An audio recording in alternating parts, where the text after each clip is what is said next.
Bismillahirrahmanirrahim. Assalamualaikum warahmatullahi wabarakatuh. Pada video kali ini, Ibu akan membahas tentang review materi semester ganjil untuk persiapan PAS, khususnya mata pelajaran matematika peminatan kelas 11 IPA. Oke, kita cek ya materi dari awal.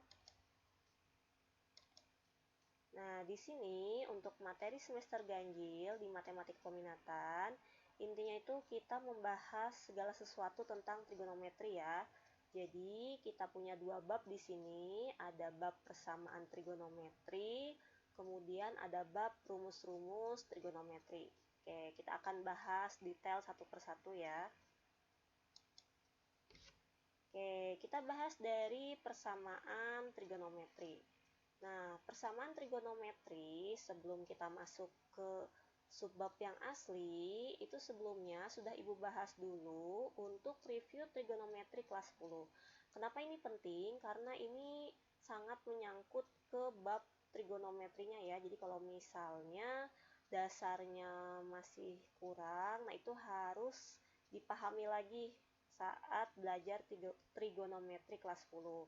Jadi waktu kelas 10 itu kita belajar dari segitiga siku-siku, itu kenapa bisa dapat sin, cos, tan. Misalkan kalau sin itu depan per miring, kemudian cos itu apa, tan itu apa, kemudian ada yang namanya sekan, lalu kosekan, dan kotangen. Nah itu untuk dasar trigonometrinya ya. Selain itu ada juga nilai-nilai trigonometri pada sudut-sudut istimewa. Jadi sudut istimewa itu biasanya 0, 30, 45, 60 dan seterusnya ya. Jadi itu bisa langsung kita dapat nilainya. Nah, itu yang masih belum ingat silahkan dipahami supaya bisa hafal ya untuk nilai-nilai sudut trigonometri pada sudut-sudut yang istimewa. Oke, selain nilai ada lagi yang perlu direview lagi, yaitu tentang kuadran. Jadi ada yang namanya kuadran 1, 2, 3, dan 4. Oke, diingat-ingat lagi kalau kuadran 1 itu semuanya positif, kuadran 2 itu sin yang positif, kuadran 3 itu tan yang positif, kuadran 4 itu cos yang positif. Oke, selanjutnya ada juga bentuk dari kuadran situ ya. Ada, ingat-ingat lagi, kalau misalnya 90 atau 270 dia berubah, atau yang 180 dan 360 dia tetap. Jadi kalau misalnya kita punya soal nih, sin dalam kurung 90 min x. Nah itu karena dia 90 berarti dia bisa berubah jadi cos. Jadi sin berubah jadi cos. Nah itu diingat-ingat lagi ya. Jadi silahkan dibaca-baca lagi modul saat awal pertama kali kita belajar tentang persamaan trigonometri. Oke, kemudian setelah kita review trigonometri kelas 10, itu kita masuk ke rumus identitas trigonometri. Jadi pada dasarnya, rumus identitas itu yang paling mudah kita ingat itu adalah sin kuadrat X tambah cos kuadrat X sama dengan 1. Nah, dari situ bisa kita turunkan lagi, jadi ada bentuk-bentuk rumus yang lain ya untuk rumus-rumus identitas. Nah, itu juga dipelajari. Kemudian dari rumus-rumus identitas itu biasanya nanti tipe-tipe soalnya itu adalah menyederhanakan bentuknya. Jadi misalnya yang tadinya bentuknya panjang, itu kita harus mencari bentuk sederhananya. Atau bisa juga kita mencari bentuk yang samanya atau ekuivalen. Jadi ekuivalen itu maksudnya sama ya, jadi nggak usah bingung dengan bahasa ekuivalen.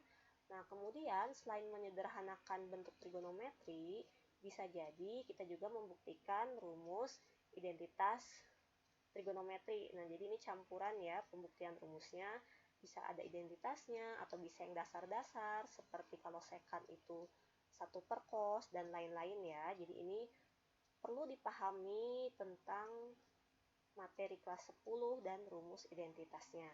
Oke, nah dari sini inti semua ini adalah ke arah ini ya, persamaan trigonometrinya sendiri, yaitu menentukan HP atau himpunan penyelesaian dari persamaan trigonometri. Nah, jadi biasanya itu kita mencari nilai X-nya. Jadi ada suatu persamaan trigonometri, bentuknya itu bisa bermacam-macam ya, dari bentuk yang paling sederhana sampai bentuk yang agak rumit gitu ya. Tapi intinya kita mencari nilai X-nya, jadi nanti biasanya bentuknya dalam bentuk himpunan penyelesaian, atau ini ibu singkat HP ya di sini ya. Oke, jadi nanti untuk mencari himpunan penyelesaiannya itu bisa kita gunakan cara kuadran atau bisa juga dengan cara K. Diingat-ingat lagi ya, kalau cara K itu ada yang rumusnya sin dengan sin, ada yang rumusnya cos dengan cos, ada yang rumusnya tan dengan tan. Diingat-ingat lagi, kalau sin itu rumusnya ada 2, kalau cos rumusnya ada 2 juga, sementara kalau tan rumusnya hanya ada 1. Nah, itu harus dilihat-lihat lagi di modul-modul yang sudah Ibu share di Google Classroom ya. Jadi silahkan dicek-cek lagi materi-materinya. Nah, di sini Ibu nggak akan bahas soal-soalnya lagi karena sudah banyak ya latihan yang Ibu kasih dan sudah Ibu bahas di pembahasan melalui video. Jadi silahkan biar lebih paham dicoba lagi soal latihannya tanpa melihat dulu pembahasan. Nanti kalau misalnya masih bingung baru kita lihat lagi pembahasannya. Jadi tipsnya seperti itu ya, jadi biar paham gitu. Nah, kemudian kita lanjut ke bab yang berikutnya ya. Ini bab yang terakhir, tapi lumayan banyak sih ya sebabnya ya, yaitu tentang rumus-rumus trigonometri. Oke, untuk rumus-rumus trigonometri, ini kenapa sih kita harus belajar rumus-rumus trigonometri? Itu karena kita harus mencari nilai-nilai sudut yang tidak istimewa. Jadi kan biasanya tadi yang di bab pertama kita sudah paham ya sudut-sudut yang istimewa dari 0 sampai 360. Jadi pas kita tanya sin 240 berapa, nah itu tanpa menggunakan kalkulator kita langsung tahu karena dia istimewa 240 derajat. Nah, gimana kalau misalnya kita suruh mencari nilai sin 15 atau cos 75 dan seterusnya, tapi tidak boleh menggunakan kalkulator. Nah, makanya perlu kita pelajari tentang rumus-rumus trigonometri.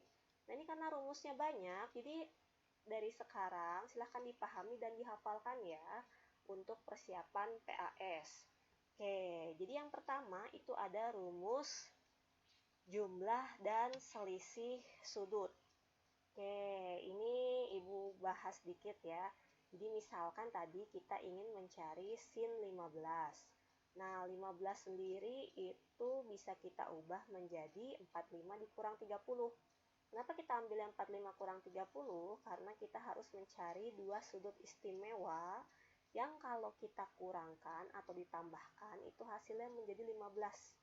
Oke, jadi intinya seperti itu ya. Nanti diingat-ingat lagi nih rumusnya. Ada 3 ya sebenarnya intinya ya untuk rumus jumlah dan selisih sudut.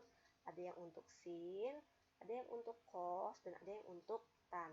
Sinnya itu bisa plus minus, cosnya itu juga bisa plus minus, tannya juga bisa plus minus. Nah, intinya sih kalau sin itu tandanya tetap ya untuk rumus jumlah dan selisih sudut. Kalau cos itu tandanya berubah. Sementara kalau tan, diingat-ingat bentuk tan itu rumusnya pecahan. Oke, untuk yang atas itu tetap tandanya, sementara yang bagian penyebutnya itu dia berubah tanda. Jadi diingat-ingat lagi kalau yang lupa, apa sih rumus sin alfa plus minus beta, apa itu rumus cos alfa plus minus beta, kemudian apa itu rumus tan alfa plus minus beta. Oke, jadi silahkan dibaca lagi untuk sub yang pertama ini ya. Oke, kita lanjut ke sub yang kedua, itu rumus sudut ganda. Untuk rumus sudut ganda itu biasanya sudutnya itu hanya A saja gitu ya, atau alfa saja. Nanti dasarnya sih itu dari bentuk 2A ya, atau 2 alfa, karena dia ganda. Jadi ada 3 rumus. Rumus utama ya, itu ada sin 2A, yaitu 2 sin A cos A, kemudian cos 2A, itu bisa ada 3 cabang ya, dari yang bentuknya itu cos kuadrat A min sin kuadrat A, atau bisa juga 1 min 2 sin kuadrat A, atau bisa juga 2 cos kuadrat A min 1. Itu salah satunya saja yang dipakai. Kita gunakan sesuai soal ya, jadi kadang yang diketahuinya itu sin aja, atau cos aja, atau bisa dua-duanya. Pokoknya itu diharapkan paham tiga-tiganya ya dan hafal ya. Jadi kalau misalnya tipe soalnya yang mana, kita langsung tahu nih pakai rumus cos 2A nya yang mana gitu ya. Nah, kemudian juga untuk tan 2A itu rumusnya 2 tan A per 1 min tan kuadrat A. Nah, itu secara umum ya, bentuknya itu 2A. Tapi diingat-ingat lagi, sudut ganda di sini tidak hanya 2A. Oke, bisa saja yang ditanyanya sin 4A, sin 6A, atau bisa juga bentuknya ganjil, sin 3A. Nah, itu Ibu sudah memberikan tips triknya ya, supaya kita tinggal pakai rumus. Jadi intinya itu sudutnya tinggal dibagi 2. Jadi kalau misalnya contoh ya, tadi kalau misalnya kita punya sin 2A, itu kan rumusnya 2 sin A cos A. Berarti kan A-nya dibagi 2 tuh. Nah, sekarang kalau kita punya sin 4A, berarti 4A itu kan kalau dibagi 2 jadi 2A ya. Nah, berarti sin 4A itu sama dengan 2 sin 2A kali cos 2A. Oke, bagaimana kalau sin 3A? Nggak usah bingung ya, berarti kalau sin 3A itu berarti sama dengan 2 sin 3 per 2A dikali cos 3 per 2A. Jadi nggak apa-apa ya, pecahan juga ya bentuknya ya. Oke, itu untuk rumus sudut ganda. Kemudian kita masuk ke jenis yang ketiga, atau sub yang ketiga ya. Itu ada rumus perkalian. Jadi perkalian di sini perkalian sinus dan kosinus ya. Jadi bisa jadi sin kali cos, cos kali sin, atau cos kali cos. Nah, ini diingat-ingat lagi rumusnya. Ibu juga sudah memberikan tips dan trik menghafalkannya ya. Sekalian dengan yang subbab yang keempat nih, yang jumlah dan selisih sinus dan kosinus. Yang sayang tambah sayang itu sangat cinta gitu ya. Kemudian sayang kurang sayang, cinta sesaat, kemudian cinta tambah cinta, cinta kali cinta, kemudian cinta kurang cinta, sangat sedih. Nah, itu saling terkait ya antara rumus perkalian dan rumus jumlah, selisih, sinus, dan kosinus. Jadi kita langsung masuk yang keempat nih. Nah, yang keempat ini tuh sebenarnya kebalikan dari rumus perkalian ya. Jadi kalau misalnya perkaliannya hafal, itu ke jumlah dan selisih sinus dan kosinus itu tinggal dibalik. Nah, cuman dibaliknya itu hati-hati ya. Kalau di perkalian mah gak ada setengahnya nih. Kalau di jumlah dan selisih nanti ada setengahnya. Jadi hati-hati ngebaliknya itu seperti apa gitu ya. Oke, ini untuk yang keempat, rumus jumlah dan selisih sinus dan kosinus. Oke, nah dari 4 rumus ini nanti kita gunakan untuk menentukan himpunan penyelesaian atau HP dari persamaan trigonometri yang memuat rumus-rumus tadi. Oke, jadi ini sebenarnya masih ngulang lagi persamaan trigonometri di bab yang pertama. Cuman di bab yang pertama nggak terlalu kompleks ya. Jadi ibaratnya kalau bab pertama itu masih bentuk-bentuk yang sin sama sin, cos sama cos, tan sama tan gitu ya.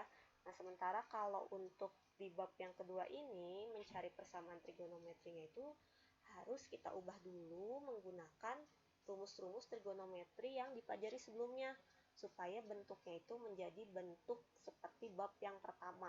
Seperti itu ya. Jadi nanti supaya bentuknya itu lebih sederhana sehingga bisa kita pakai dengan cara kuadran ataukah dengan cara yang K itu ya, seperti bab pertama. Nah, di sini dilihat lagi saja di modulnya, itu ada bentuk 1 sampai bentuk 4. Oke, Ibu rinci sedikit ya. Bentuk 1 itu yang bentuknya menggunakan rumus perkalian. Oke, untuk bentuk yang kedua itu menggunakan rumus jumlah dan selisih sinus dan kosinus.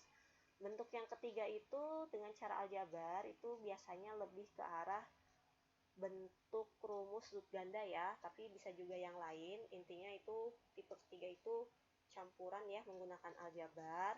Nah, kemudian bentuk yang keempat itu kalau misalnya kita menemukan soal sin tambah cos gitu ya. Jadi sinnya ketemu cos, kan kalau di rumus jumlah dan selisih sinus dan kosinus rumusnya itu selalu sin sama sin atau cos dengan cos ya, nggak ada sin tambah cos. Nah, jadi kalau untuk bentuk yang keempat ini itu dia tipenya itu sin sama cos ketemunya. Jadi nanti ingat-ingat tuh ada caranya itu mencari K ya. Jadi K itu apa, dilihat-lihat lagi di modul yang sudah Ibu berikan ya. Jadi nanti untuk yang bentuk yang keempat itu harus diubah dulu bentuknya menjadi K itu ya.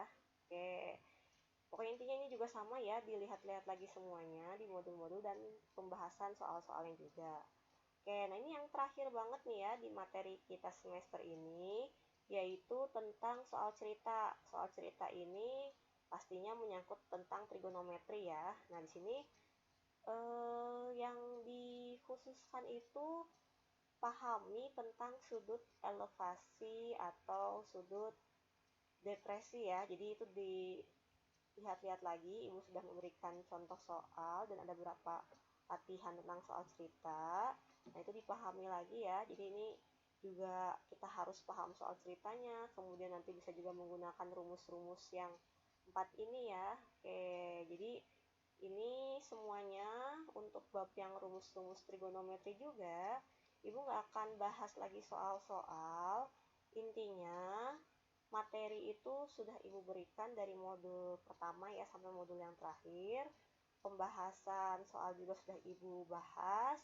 Nah, silahkan dikerjakan lagi, kemudian sambil dilihat, kalau misalnya bingung dilihat lagi pembahasannya, atau bisa juga mencoba soal-soal dari sumber lain ya. Nanti kalau misalnya ternyata ada yang bingung, itu bisa langsung tanyakan ke Ibu langsung ya.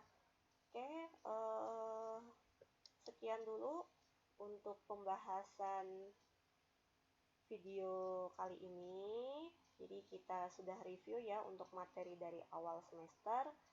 Mohon maaf apabila banyak kekurangan selama Ibu mengajar di semester ini.